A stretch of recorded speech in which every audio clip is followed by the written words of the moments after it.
Have you guys ever been at a card show and looked around and saw the same card priced drastically different from multiple different sellers? Or maybe there's no price at all and you get the dreaded, "Let me check," and then you proceed to wait 5-10 minutes while someone tries to figure out what to price their cards at.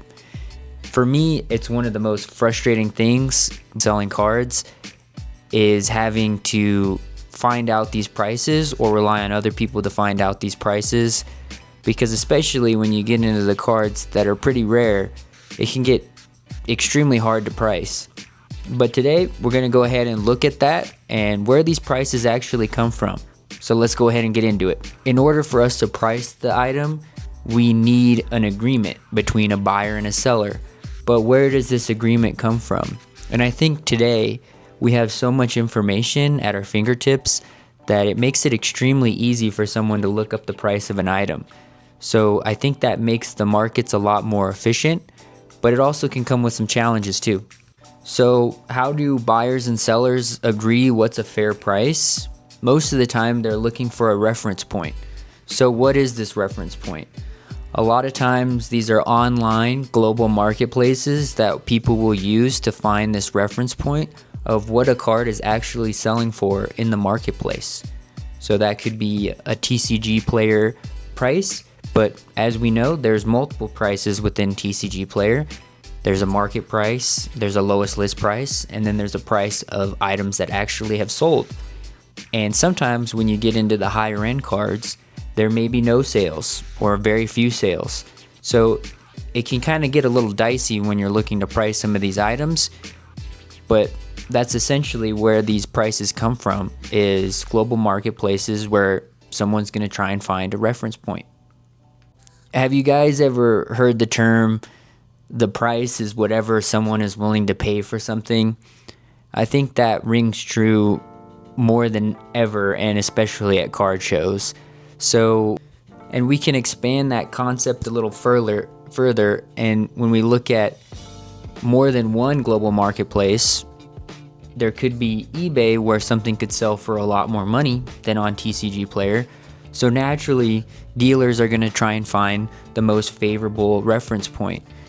But in a lot of cases, that might not be the best strategy for selling at a card show. And I'm going to tell you why. So let's say an eBay listing sold for $250, but there was another auction that ended for $180. The buyer is going to look at the auction that ended the lowest, and the seller is naturally going to favor the one that ended the highest. Not to say anyone's right or wrong for doing that, but that's essentially where the price discrepancy can come into play. So imagine you're selling lemonade, and you're selling lemonade at Disneyland, where people are spending lots of money, they're accustomed to spending lots of money, and then you're selling lemonade at a local lemonade stand. Which one do you think you can get more money at? It's no different when you're selling cards. So if you're selling a card in a global marketplace that has millions of buyers, and maybe particular buyers looking for the exact item that you have willing to pay a premium for it, that's a lot different than at a card show where you may have maybe a couple thousand people that walk by your table, maybe more, maybe less. But I think a key point to understand is these are condensed local marketplaces. So the liquidity and the price structuring changes based on that fact. So should the price be identical for the items at card show that they should be online? Well, that's up to interpretation. Definitely depending on the item and the scarcity of that item and the demand of that item, stuff may actually sell for more in person. I know people generally go and buy stuff in the store that they could purchase on Amazon for less money just for the convenience of having that item immediately. And then there's also the element of being able to inspect your card. So local card shows provide a lot of value in the sense that you can see the card that you're buying, you can pay for it immediately, and you get the card immediately after you buy it. So when you see a card that sells online, you can definitely anchor that price of what a card particularly has sold for, but there's a lot of other factors that come involved in the equation when selling a card. Maybe that card sells once every month, maybe every 3 months, maybe that card sells 10 times a day. the more reference points that you have for a particular price, the easier it is to price an item. And what I've noticed is auction prices really don't lie in terms of the value of a card, because if something is going to sell at auction, that's a pretty stable and agreed upon price of an item, even if it particularly sells for more. So if you take that into consideration, maybe a card is selling for $40, but it rarely, if ever, sells. I'm sure if you auction off that item, it'll go below market.